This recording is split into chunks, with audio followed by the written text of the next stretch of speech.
Welcome back to Real Res Talk. My name is Sam. I'm joined by Shreyas Adrenaline in his soul. He has returned. Shreyas, how are we? Yeah, doing fairly well. Our team is in Kuala Lumpur, and none of the players I think pretty much understood what questions were being asked, so they were just laughing. So just a funny sight to see. Yeah, fair enough. All about the money anyway. And he can't stay away. He's been on holiday for one day and now he's calling us from a caravan begging to be on the show. Nick, how Yeah, is where are you? Wales?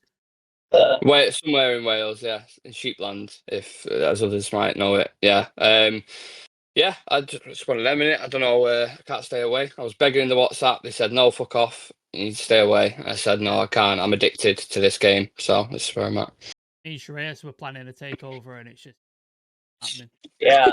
So, yeah, a couple of big stories today. As always, it is silly season. Transfer windows are about to open, but moves are being made already. Obviously, Cunha has happened, but in the latest couple of hours, Bruno Fernandes has got a deadline to hit. Liam Delap is stuck in a tug of war, and there might be a bit of activity on Rasmus Højlund and Brian Mbeumo as well. So keeping tuned for that. But we're going to start with the biggest story. Bruno Fernandes.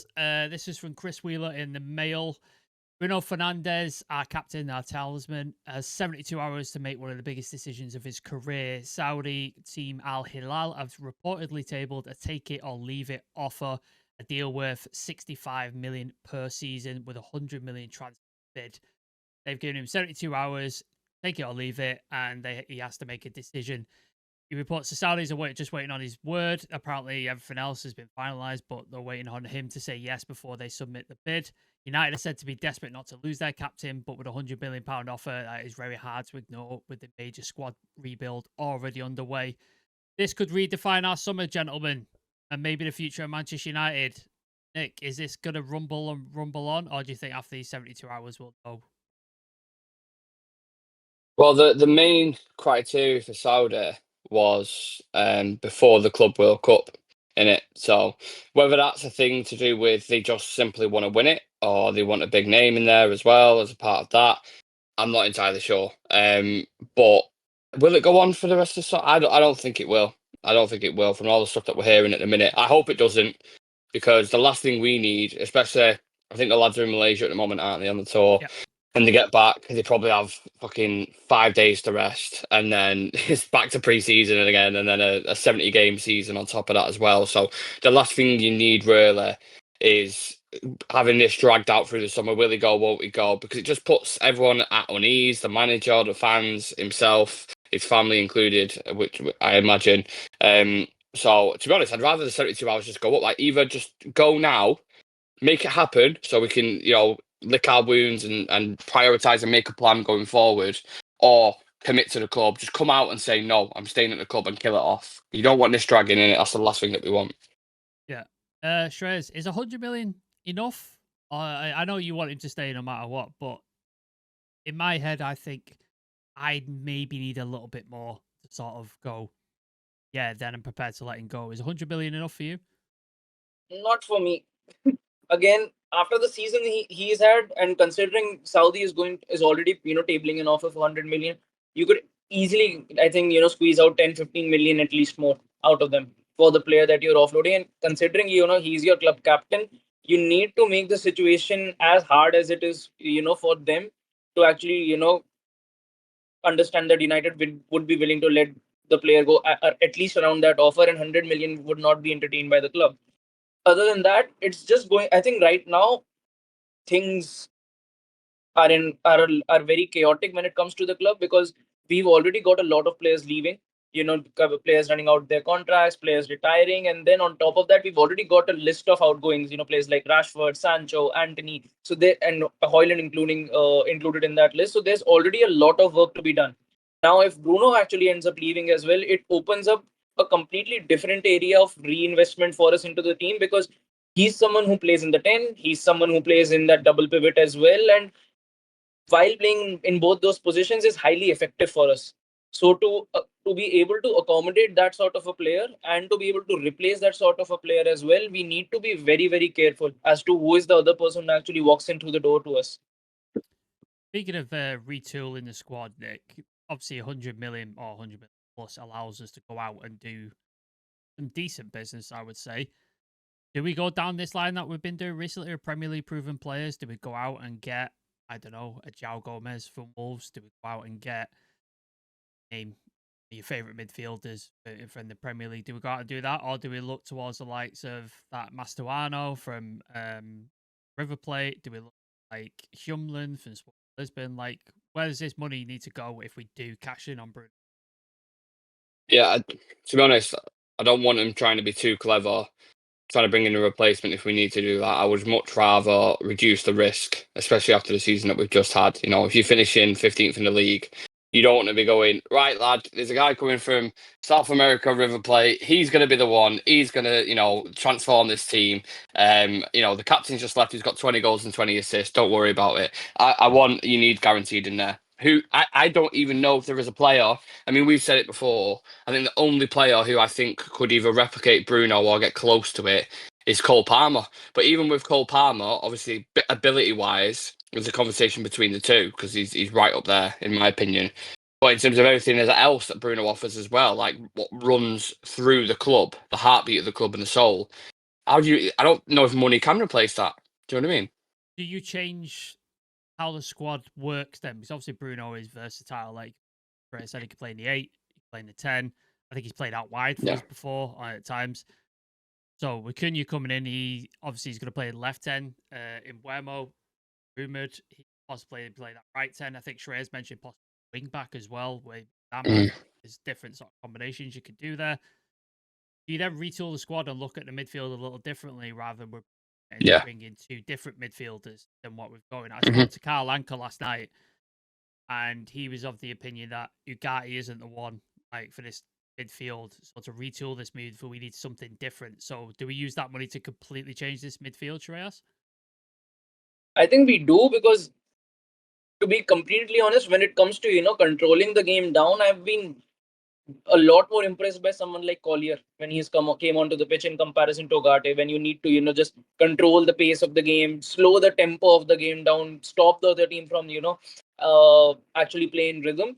And Ugarte has definitely got areas where he does provide us with a lot of positives. Where his ball recoveries, his engine, his ground duels he wins. There is a lot to be praised, but when it comes to, I think in this system, you cannot be someone who's good in one area and you lack a lot in another area. You need all rounders to be playing in that midfield. You need someone who's good ball progression wise. You need someone who is press resistant, and at the same time, you need someone who has the ability to actually run the entire 90. So that's a lot of areas where you need certain profile in that system, and Bogate doesn't check all the boxes, at least not for now.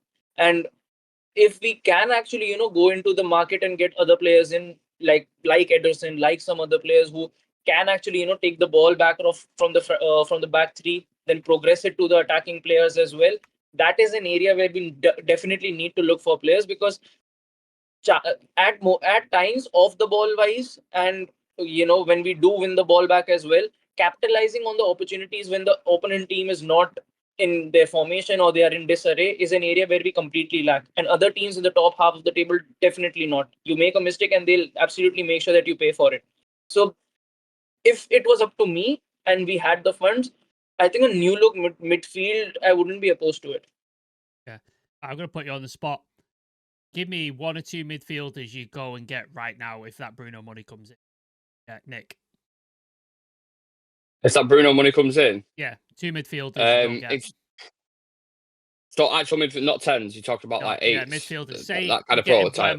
If Buemo comes in, he's the right 10 with Ahmad, and then we get Cunha and say Mason Mount.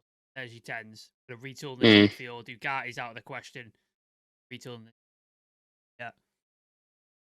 It's hard because we're not in a position typically where we could go and get like really, really good players. You know what I mean? So you almost have to box give me clever. Who you want. Give me who you want.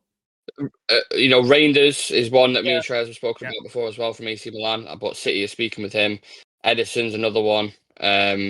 I don't think there's I know you're saying just give me one. I don't want to expand it too much. But I don't think. Give me 2.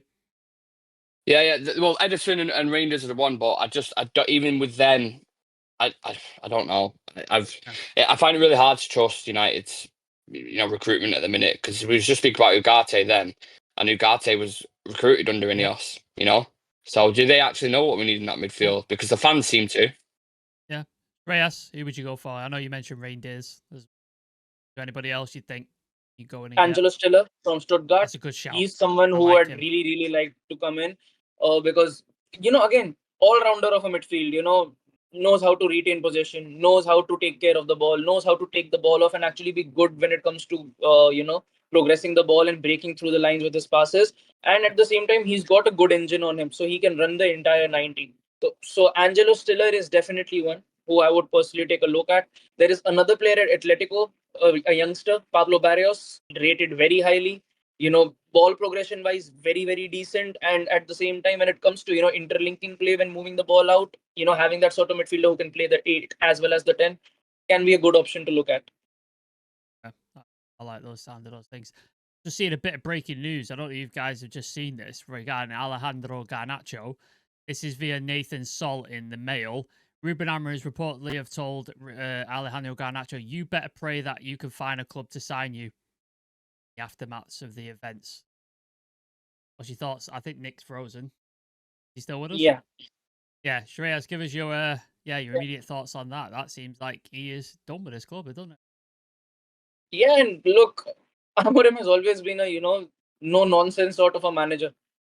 He's always been that way. I mean, he didn't entertain the likes of Marcus Rashford when we were already in a very struggling phase, when it came to our season. And at the same time, we were struggling for goals and we were already at a loss for options when it came to forwards. And yet he showed him the door that if you can't commit yourself to the club, you're not going to be playing in my team. And with how bluntly Garnacho has come out about the manager as well as the club, I was expecting it to happen. I just didn't know that it would be this brutal, that you better pray because I can completely see it that Garnacho won't even make the bench. If he doesn't leave United this summer, he won't be even making the bench. He'll probably just be staying at home. And Amorim actually really doesn't have a problem having that sort of a figure just around the club, because he's not even going to entertain him in the team. And again, at the same time, he wants discipline. He wants a certain code of conduct, and he, like we before he came in, we knew it. He's someone, if the players commit to him, he'll back him to back them to the hill when it comes to the media, when it comes to the fans as well. But if they cannot commit to him, and if they come out the way Garnacho has done, he's not even going to entertain them for 1 minute. Yeah, did you hear the quote I read out, Nick, or do you need me to? Oh, sorry, I don't know, my phone's dying, like it's just complete, I need a new one. But yeah, go on. Nathan Salt's just come out in the last 4 minutes. Apparently, Ruben Amorim told Garnacho, "You better pray you can find a club to sign you." That has just come out in the last 5 minutes. What's your immediate sort of reaction to that? Okay, now, my first immediate reaction to that is that's not great in terms of if you want to sell him as a player, because all you're doing there really in your bargaining position is just giving it to the other team, aren't you? If your club's around Europe and you're Napoli, for example, and you're watching this unfold and you're like, he really wants to leave, the manager really wants him to go, they're going to want this player off his hands, right? So, are they really going to barter? No, we want 60, we want 60. We can go in 45, what we offered, or even offer less than what they did last summer. I can't remember what it was, or in the winter, whenever it was. And go in and just be like, yeah, 45, we'll take him off your hands, no problem. And you know what? He'd probably be a world beater for him as well, wouldn't he? Yeah. That is, I did not expect to see that today. That was something. Is Nathan Sol at the training ground? So he's heard that himself and reported it. He's just said United reportedly Ruben Amorim has told him that. That's what he said. So I assume it's he's linked to an article of his and it's behind a paywall. So I don't know. It's not full context. Wow. But yeah. Strong that, innit? Very interesting. I'm sure there'll be more stuff that comes out ahead of that, and please do keep tuned to the channel and all the socials and stuff. We'll report on that if more out. But let's go on to the thing that we were going to talk about. Speaking of big decisions, Liam Delap seems to be at the centre of a tug-of-war between Premier League clubs. He's received offers from Man United, Chelsea, Newcastle and Everton, and he's set to choose his new club next week. Obviously, he wants guaranteed minutes in terms of sort of starting for the team. He wants to improve his chances of playing for the 2026 World Cup for England. Personal terms already outlined. United believe their package is strong and he's a perfect fit. sporting wise and financially it works. However, Chelsea believe they might have an edge as the lap once played under Enzo Maresca during their time at Man City, and Chelsea feel that could swing things their way in their favour. United still feel confident, but it seems like it's going to go down to the wire. This, Nick, in terms of minutes, like guaranteeing minutes, he's probably got a better chance at United. But if European football is on his mind, then it's obviously going to be Newcastle or Chelsea, right? Yeah, that's what would tell me what kind of player he is, because you can't tell me if you're a number 9.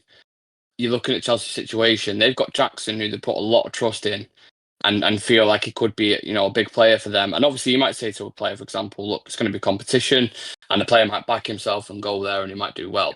But for us, there's no doubt about it. If he's watched United all season, the guy's played against us, the guy's scored against us. He knows we've got giant issues in the forward line, and and again, if he is someone who backs himself, he would be starting week in, week out. It's not even a question. Like, I love Xerxes for certain things that he does, but none of us sat here right now, we're going to play Xerxes as a 9 for a full season. It's just never, ever going to happen, because from many different points of view, it just does not work. As a squad player, maybe. But if he came in, he would be the number 9 striker, but it would still be absolutely massive pressure on his shoulders for a youngster who's had one season in the Premier League. There's Chelsea saying they think they've got the edge with Maresca and Shreyas.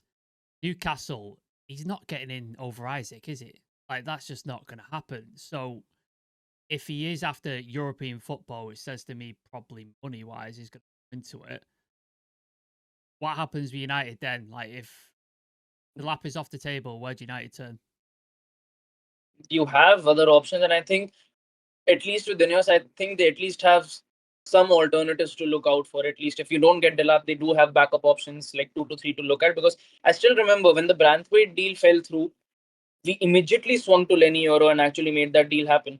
So if it's not going to be Delap, I'm sure there's going to be other players, and there genuinely are other players who, experience-wise, and I would say, linking and actually, just proving to be that catalyst in that attacking line, giving that sort of maturity. There are a lot of players in Europe who can actually do that for us, because right now we need guarantees, especially in that number 9 position. It's been a gamble with Xerxes, it's been a gamble with Højlund, and it hasn't worked out when it comes to output.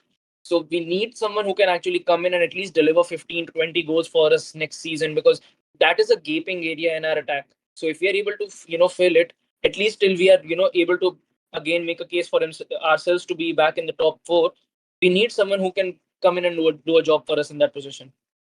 I'm going to put you on the spot again, lads. Where does Liam Delap end up in, like, when he makes his decision? Which team does he go?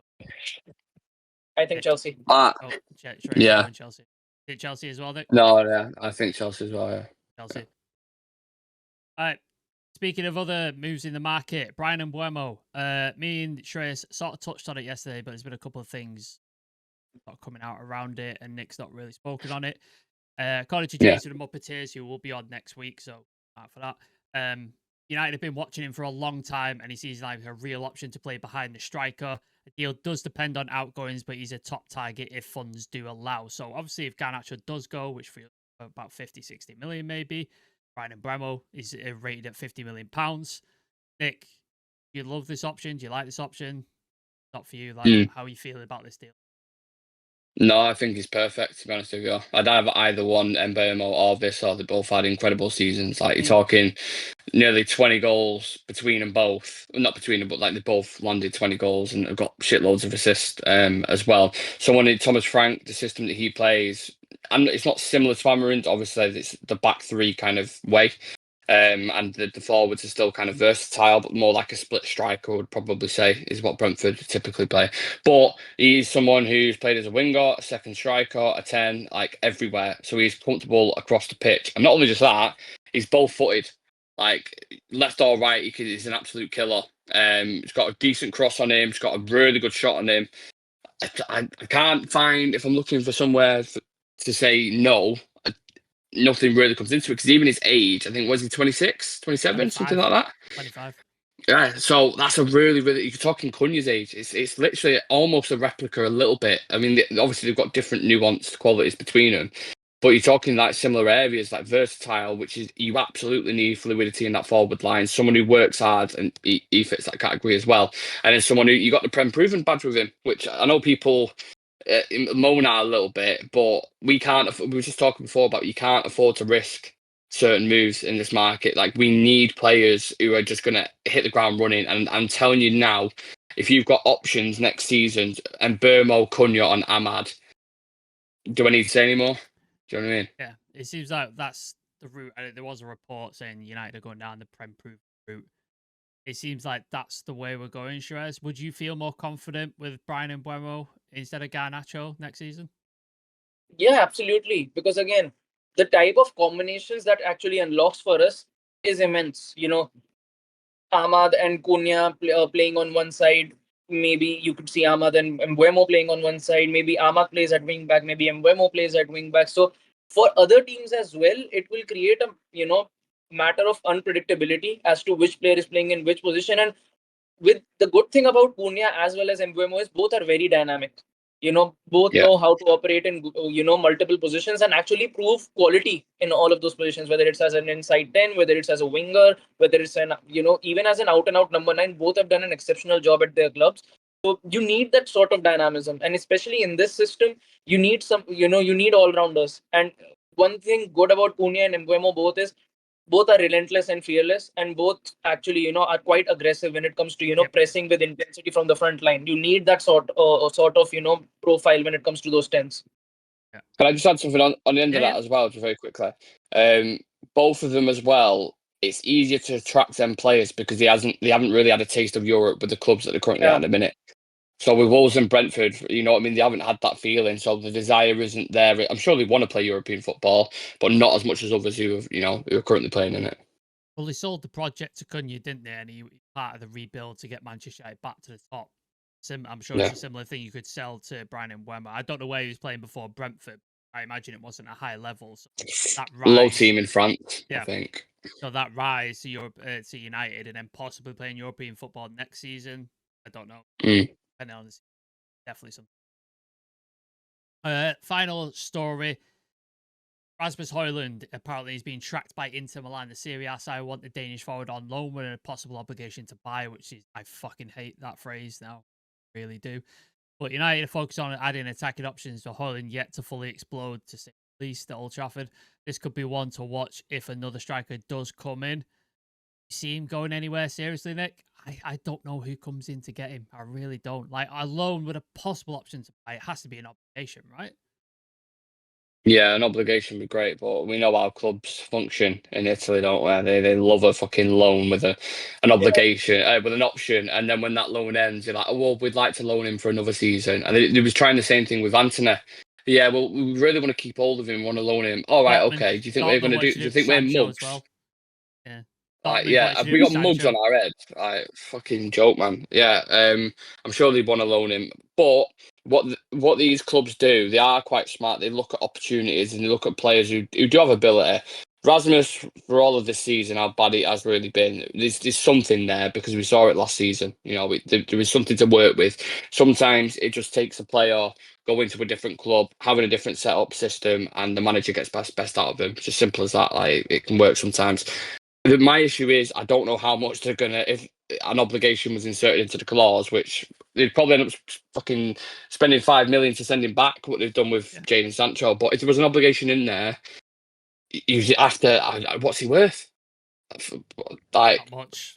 Realistically, we bought him for 70, 30 million, 40 million. I don't know. I don't know where the ballpark is with him. I don't think we'd get 40. I doubt we'd get 40. Yeah. I really don't. Yeah, so you're talking 25, 30s, around that kind of area, right? Yeah.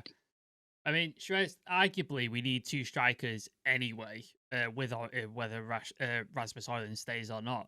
If he goes, does that mean we need another one? Like, do we need three strikers at that point? Like, we're struggling for forward. I don't think we need out and out 3, but we definitely need out and out 2.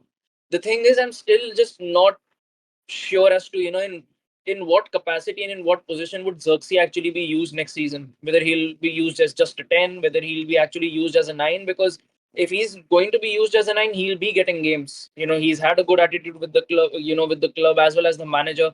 Amorim actually, doesn't have anything bad to say about him either. Likes his attitude. Actually, after that game against Newcastle, getting booed off from the crowd at Old Trafford, then coming back into the team with the momentum that he's come back with.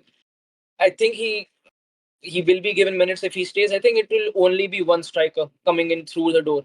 So we need to be very cautious as to which player we get. That's why I'm not that keen on getting Liam Delap in. I think we genuinely need an experienced striker, and Ten Hag has moved to Leverkusen. So after all that he's done to us, I think he should take Anthony and Højlund both. Yeah, it'd be all right, wouldn't it? Eric, do you want to take all your fodder back, mate, that you fucking He's signed got for the money. club? He's just got 40 million from Frimpong. He'll be getting around 100, 150 for words. Yeah. He's got money. You can have Onana, you can have Anthony, you can Yeah. have Højlund, you can have them all. Please, Yeah. please. Take 'em all. Can I quickly say as well, like, who were two of the teams who finished near the top of the table? Liverpool, Arsenal, right? None of them have an out-and-out number 9, really. They have wingers and forwards who are absolute killers. You know what I mean? So if Ahmad, Cunha, and Burmo can put up those kind of numbers that we're seeing from him in the Premier League, that's where your goals can come from. You just need a striker, ideally, in it, who's solid in linking up, who can run in behind, who can contribute himself. That's what we need. Yeah, I'm not too overly fussed about getting an incredible striker. I just want someone who's really good, like Thuram at Inter, for example. Do you know what I mean? Something like that, I wouldn't mind. It's sort of annoying they got him for free as well. Exactly. It's So Italian irritating. clubs. They just, So this is what they do all the time. You know what I mean? Got him for free, and I think they paid I think it was like 14 million for Retegui or something like that. Like, it's just Fraser. ridiculous. But yeah, that's all the news today. Just wanted to do a quick one. Nick has a holiday to go and enjoy. I have work to finish. Reyes, I don't know what you're doing at 6 p.m, but Bruno has 72 hours to decide. Delap has 4 Premier League clubs at his feet. United are reshaping his squad. Let us know in the comments. What would you do with Bruno? Would you cash in? Would you hold him? Delap worth fighting for? Let us know in the comments. Ask us any questions. I try to respond as many as I can. Follow all the socials. They're in over there. I don't know what they are. Twitter, Instagram, Blue Sky, TikTok, all that good stuff. Follow all the news, all the latest transfer happenings, all that good stuff.